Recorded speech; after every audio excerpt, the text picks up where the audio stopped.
Ladies and gentlemen, boys and girls, welcome to Listen to Your Heart Recap, a guy's review. This is episode 4. My name is Dave Neal. How are you guys doing today? I switched microphones, right? I usually have my condenser microphone.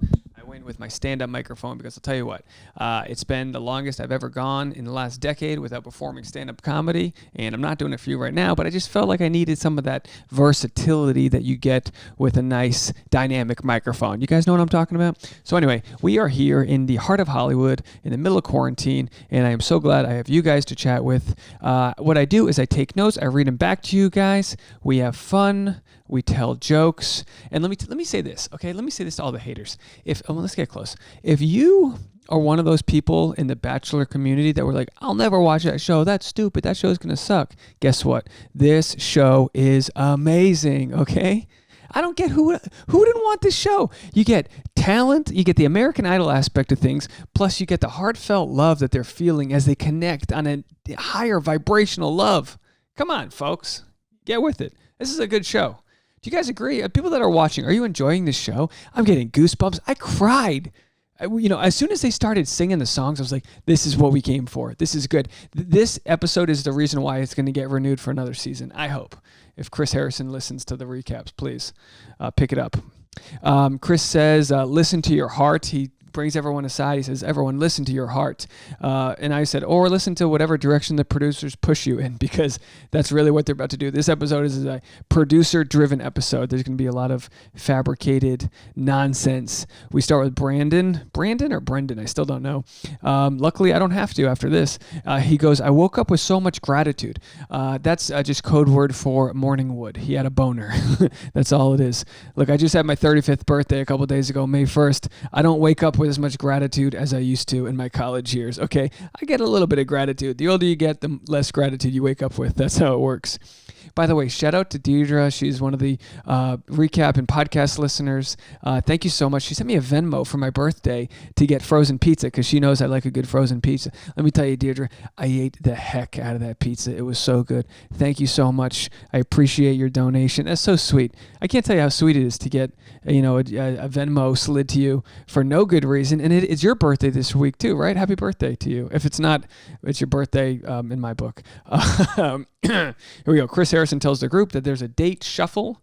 We have a date shuffle. Julia's face, she tries to hide her excitement. She's like, oh, but down in the lady areas, in the labia areas, she's showing much gratitude. She's got a lot of gratitude. Flooding to her zone, if you know what I mean. Chris said, this may strengthen your relationship. You're mixing up a bunch of couples, and he's like, this might strengthen your relationship. That's like when you're, going to Vegas for Bachelor weekend with all your buddies, and you tell your lady, like, honey, this is going to strengthen our relationship. You come home after 4 days, exhausted, dehydrated. You've got sparkles and glitter stuck to you. You smell like cheap perfume. And she's like, oh, yeah, strengthening our relationship. You know what I mean? She throws your dresser out the window. Too much detail. We're cooking, folks. We got it this episode.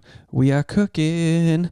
Chris tells Julia she's going on a date with Brandon. Savannah's eyes tell another story. Did you guys see Savannah? By the way, Savannah's eyes are what makes this episode. Chris says this. Chris says that Julia's going on a date with Brandon. And Savannah goes, bitch. She just looks like she metaphorically took off her own earrings with her eyes. When a girl's about to fight, she takes her earrings off. Savannah did that with her eyes. You know what I mean? I love Savannah. Oh, what a shame. Moving on. Oh. Page 2, Julia tells Sheridan not to worry. She says, this will bring some more clarity. Oh, that's not what you want to hear before she goes on a date with another guy. Yeah, it's going to bring a lot of clarity. You're going to definitely be full of gratitude, if you know what I mean. Gratitude also is a code word for come. Okay, folks, if you haven't gotten this already, we're R-rated recap. Love it or leave it. Listen to your heart. I wish Sheridan and Savannah would go on a date. Oh, wouldn't that be nice? It just would be nice if they could, just to level things out. The B team goes out for a date or whatever. Why couldn't they find love, harmonize, figure it out a little bit? I just didn't want them to leave. Matt's doing kettlebell workout. Natasha slides in. Rudy's like, nah, play. Not on my watch. I see Natasha as that mom who hires the hot pool guy just to wink at him, while she's sipping pina coladas. And I don't hate you for that, Natasha. You do you. You know what I mean? You got a sexual energy. You're a pop star. You're supposed to have that sexual energy. And the older women get, the more they're allowed to get away with how much they can creep on guys. You know what I mean? When a woman's in her 40s, forget about it. But in her 50s, she's whistling, catcalling. She's like, you got it. Like, there's a construction site going by. She's just doing laps just to get catcalled. Right, ladies? Right in. I don't know. Tell me. Ryan's on a date with Jamie. Dressed like a studious pirate. Oh man, Ryan's dressed. He looks like the pirate on the ship that they trust to count the doubloons after they, rob a Caribbean plunder. Right? Did I get that out? Let me try that again. Take two. Ryan looks like a studious pirate. He's the smart pirate on the ship who they trust to count the doubloons after a Caribbean plunder. Nailed it. Nailed it that time. I just wanted to say Caribbean plunder. I am obsessed with pirates, by the way. But then I get all mad because then they pulled out to the wide shot and you see that he's not dressed as a pirate. He's just at this, we're at the spa, which ruins my joke. Argumenti, you know what I mean? Swashbuckle. Okay, moving on. Boy, we're really treading lightly today. Is this funny? Is this not? I don't know. I have no feedback. My whole quarantine, I've got no feedback.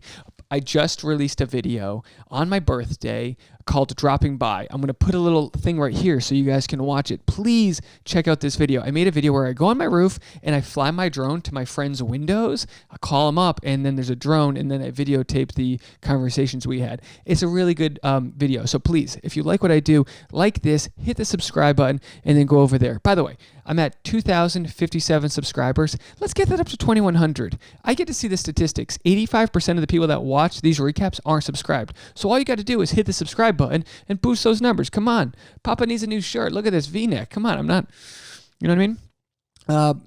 At the end of this recap, I'm going to tell you guys how much money last episode made. Last episode, even though it wasn't the most watched episode, made the most money so far because you guys watched the longest. So I'll tell you how much money that episode made at the end because I'm going to be buying some more frozen pizza, let me tell you, okay? Julia and Brandon, good mic work, right? Still got it. Took a month off. Julia and Brandon have a date at the Roxy. I feel like the other dates were just a front for the producers to get this date off the ground. You know what I mean? Brandon's got a large dose of clarity happening. Julia goes, I want a dose of clarity. Brandon's like, I got one. Trust me. It's in my loins. He's full of gratitude. For the size of clarity, he's going to dose all over Julia. Are you guys with me on this? He's full of that's hard to say. I got it right the first time and then I messed it up. He's full of clarity for the high dose of gratitude he's going to throw all over Julia's back. That's not what I wrote. That's what came out of him. Moving on. I call this gold. That's what I call this. I don't know about you. Might not be your cup of tea. Okay. Green tea. Moving on.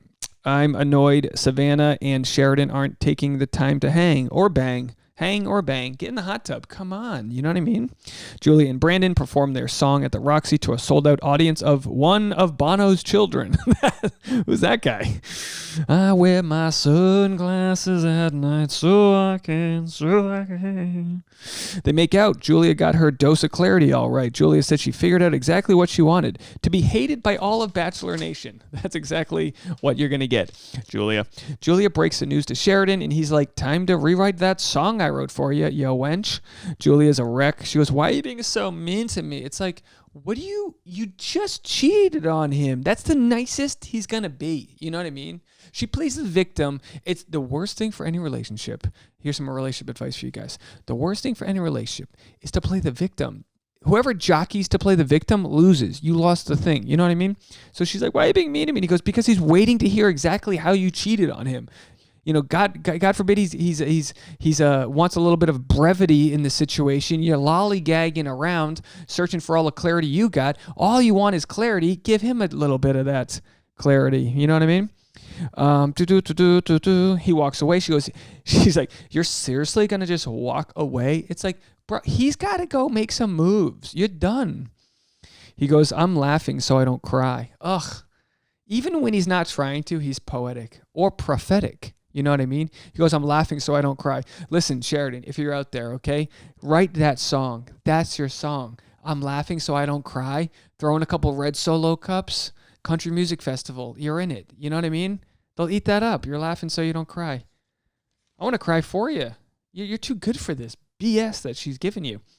Moving along. Do. I wish we could just put Sheridan and Savannah in the Chris Harrison Rejects band.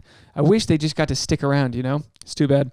Brandon tells Savannah he tried to be present with Julia. By present, did he try to mention that hand job he was looking to get underneath the bleachers at the Roxy? Quit beating around the bush. Say it. Brandon says, I feel like you have an attitude about you. That's what he says to Savannah. Listen, guys, let me tell you something. Some free advice I'll give you guys. Don't ever accuse your lady of having an attitude. You'll see more of that attitude of which you accuse her of having. You need to pretend like she's not going crazy when she is, okay? The more you know. Where are we? Her eyes win this episode. I already said that, yeah, but Savannah's eyes win this episode. He says, you're having an attitude, and she goes, bitch, what? She didn't say anything, but in her eyes, I could hear her saying, who are you even? You know what I mean? You can see after he says, I think you have an attitude. You can see her look at the producer. She just goes like, what are you doing? Like, what are you guys doing over there? How much do we love Savannah for standing her ground? You know, like, look, Savannah could have stuck around, right? Brandon wanted her. She could have stuck around. She could have been like, you know what? I'll fake it till I make it. I'll sing some more songs. I'll get some more clout. She couldn't do that. She's authentic. She's a yoga teacher, right? She lives in the present. She has a positive energy. She saw this guy's true colors and wanted nothing to do with it. The sad thing is that her reward for being who she is was to get on that, bus and head home. So sad. It sucks that the two great people have to leave. It does. It does. I hope Savannah and Sheridan meet at the Delta Lounge, right? They're both on the way to LAX. I'll go meet up in the Delta Lounge, have a cup of, whiskey sours, a couple cocktails, then find some Mile High Clarity. You know what I mean? Get a little dose of that clarity in aisle 3B. B's for blowjob. Okay, moving on.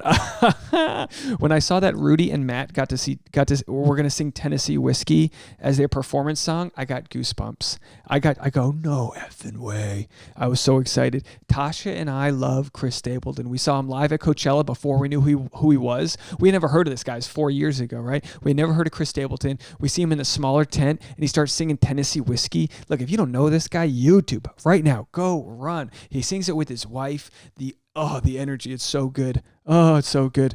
Anyway, I knew they were going to crush it. We'll get into that. Natasha asked Brandon in front of Julia if he would have chosen Savannah. She makes her do the earmuffs thing. Natasha says to Julia, so that whole thing happens, right? I'm already cutting to this. If she would have chosen Savannah, and of course he's like, he's like liar, where he can't say no. It's like, bro, you just should have just lied. You should have just lied. You said it right in front. No, like, this chick, nah, no way. You know what I mean? And then Natasha, she can't. She's just she's got liar too, where she has to tell the truth. She goes to Julia. She goes, I hate to say this. Whenever someone says I hate to say this, they don't hate what they're about to say. They're actually excited to say what they're about to say. She goes, I hate to say this, but then she's like, your boy doesn't like you. And then as soon as she says, I hate to say this, I go, oh boy. I'm just like, oh boy, here we go. Because I like Natasha. I do. But she's not the friendliest with other women. You know what I mean? So like her relationship with Ryan's going well, but like with other women, I mean, actually she had beef with Trevor right away. I think she's just rewarding the producers, like she's like their earpiece in a way, where they're like, bring this up, yeah, bring it up, you should, and she should have brought it up, but not right before the performance. I think we can all agree it was a bad time to bring it up right before the performance, but she brought it up nonetheless. Rudi and Jamie were sitting there quietly in the middle, like they were held hostage. They were like, ugh. I didn't even know they were in the conversation at first because they had nothing to say. Live performance time. Judges are Andy Grammer, Rachael and her chiropractic husband, and Toni Braxton. By the way, who ages better, Toni Braxton or Chris Harrison? What are they using? What are they, the Illuminati moisturizer cream? What is that? They look amazing. Rudi and Matt go first. I have the bar set so high for them right now to crush Chris Stapleton's Tennessee Whiskey out of the park. The bar couldn't have been higher, and they, like a pole vault gold medalist, got over that bar. They are so good. Their voices are amazing. Their chemistry, I cannot wait. They were so good. If you watch that and you still are like, nah, this show ain't for me, I honestly don't think you belong being a human. I mean, like, who are you? Like, loved it. Trevor and Jamie, sucks to follow that. Oh, it sucks to follow. And of course, Jamie, she's the youngest one. She's just an emotional wreck. She can't stop crying. She's nervous. Okay, I get it. But look, here's the deal. They're performers, right? Performance, you 10,000 hours. We all know this thing. Like, you can't hide, what is a young kind of like new energy, right? She's in a high stakes situation. Of course, people like Natasha, who's 33, 12, 10, 11 years older than Jamie, of course they're going to perform better because they performed in a million different situations. They've done a ton of different bar shows. They have that confidence and that trust in their technique, their voice, their your tool, whatever, But the point is that, of course, Jamie, like, she has to go. She needs someone to teach her to go easier on herself. She's set the bar too high for herself. Anyway, Chris and Bri are up next, and because Trevor and Jamie did fine, they were fine. I didn't think they were going to go home after that. It was fine. It needs to get better, but it was fine. Chris and Bri are up next. Love their performance. Love me some Taylor Swift. Oh, do I love Taylor Swift. I've been on the T-Swift bandwagon for a very, very long time. All of her documentaries are awesome. Okay, enough on her. Chris hit that falsetto, and then Toni Braxton was all moved. It's a good falsetto when you get up there, and then people just start, like squirming like they're a sperm. Toni Braxton had sperm head. He's like, ah! She's like, oh. That was great. I just did that. The other performance was good. It was great. It was all moved up. Bri tells Chris she loves him. And then Tasha's watching it with me. She goes, that was very awkward, the way Bri told Chris that she loved him. And I was like, I told you I loved you at the pool of my old, house I had. And you know what Tasha's response was? Thanks. Okay. So how about awkward? 2 months later, she said she loved me back. It was like, okay, well, better late than never. We're engaged. Moving on. Julia and Brandon, listen to your heart. Julia and Brandon sang We Belong Together. I may disagree with those lyrics. We belong together. Julia said, I feel like you abandoned me out there. Oh, victim again. I feel like you abandoned me out there. And Natasha sabotaged me out there. The sound guy, I didn't, my earpiece was too loud. I was like, whatever she can hold on to make it about her, she will. She needed to go. Look, yes, she was sabotaged in a way by Natasha spilling the beans to her before a performance. Yes, but also she put herself into a very low energy situation. She could have stayed with Sheridan. I understand it's complicated. You don't know who to pick, but she chose the wrong guy and she got the wrong result because of it. So you have to live with the choices you made. Okay, moving on. Natasha and Ryan, right? Raspy Ryan. Oh, that sounded good. He's got some good vocals there. He sounded raspy. He's going in for it. But they're always the best performers. Natasha and Ryan, so far, from what I've seen, are always the best performers. Their voices are great. They always have a story they're telling on stage. They have great chemistry. Really well done. And then Brandon said, he goes, this is the 70, after his performance, or he goes, this was the hardest 72 hours since combat, which is hilarious because no one wants to make light of what a veteran went through in war. But it's funny because I believe that he means that the psychological issues they deal with being kind of like in this heated situation and the live performing and all that, I can totally see how this was the hardest thing, since Kuwait or whatever. It's like, boy, Julia, you're such high maintenance, Julia, that you've got weapons of mass destruction energy. Do you understand what you've done to this man? Okay? He brought it on himself, right? Okay, rose ceremony. Everything that we thought would happen happens. Julia and Brandon go home. We knew that would happen, right? We all knew. They just didn't have it. And then wonder how Julia and Sheridan would have done. All right? Who would have gone home if it was Julia and Sheridan? Probably Brandon and Savannah, right? Probably. I think they were the weaker couple. But Julia flew a little too close to the sun, you know what I mean? It's a Greek mythology reference. Okay, read a book. Julia blames Natasha. She blames Brandon. She was like, you just left me alone out there. It's like, Brandon's got a microphone in place, and he's playing his guitar. He didn't leave you anywhere. He didn't... I feel like you really left me alone. What did you want him to do? You know what I mean? So frustrating. Okay, so my final two picks. These are my final two picks, or my final four picks. My final two couples. At the end of this, I think, no, this isn't a spoiler. I don't know how it ends, which, by the way, I love that because this show is a new show and didn't have too much hype behind it, that no one really knows the spoilers. It's not as prevalent, is that a word? But I think, I'm already at 20 minutes. I got to get going. I think the final two are Rudi and Matt and Natasha and Ryan. And Rudi and Matt, I mean, their vocals are just insane. Natasha and Ryan have great vocals too, but Natasha and Ryan have that performance that outshines Rudi and Matt. So who wins it all? I think it's Rudi and Matt. That's a guess. But if it was Natasha and Ryan, I wouldn't be surprised. I mean, they are crushing it so far. They really are. Do I believe that they have the love connection yet? I don't know. But that might just be my own prejudice because when she first came in, I thought she was there for the wrong reasons because she started things with Trevor and all that. But that's just me, folks. That's just me. Look, do me a favor. We got a couple episodes left. Last episode, I'm going to tell you about what we made the monetize. I don't have the exact numbers, but I'll put them right here. Last episode had double the duration of views, which means it had less views than the first episode, but people that watched double the amount of time. It was one of the most viewed recaps I've ever had. Thank you guys so much for that. Because of that, it made $4. Okay, not bad. 1,000 views, $4. Hey, guys, that's almost enough for a pizza. Okay, that's a free pizza. If I want to put an avocado on that pizza, we might do guacamole. That's disgusting. No one wants to do that. Here's what I do. I put pepperoni and I put pineapple. That's how I make my pizza, okay? What's your favorite pizza topping? Let me know. I'll go out and buy the pizza, and then we'll eat it next episode. We'll have a pizza party on the final day. I don't know why I became Trump. You want to have a pizza party? Get the Red Baron pizza. Yeah, his son's name's Baron. It all comes together. Don't forget, listen to your hearts, folks. Leave a comment, like it, subscribe, check out the SAP podcast, and don't forget to watch my other video called Dropping By. Bye, everybody.